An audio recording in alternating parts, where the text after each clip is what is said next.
আবার 4টি রান যোগ হয়ে গেল। ব্যাটিং পিয়াস,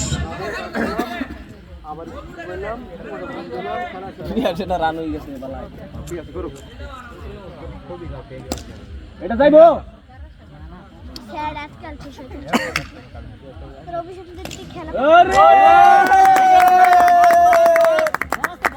এটা জিতলে আরেকটা খেলতে পারবে গান আবার পিয়াসের ব্যাট থেকে 4টি রান।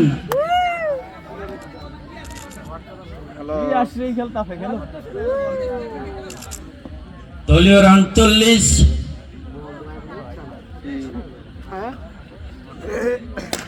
খেলা সুন্দর ফিল্ডিং, এই যে গেছে গা ধন্যবাদ ফিল্ডিং। আবার দিল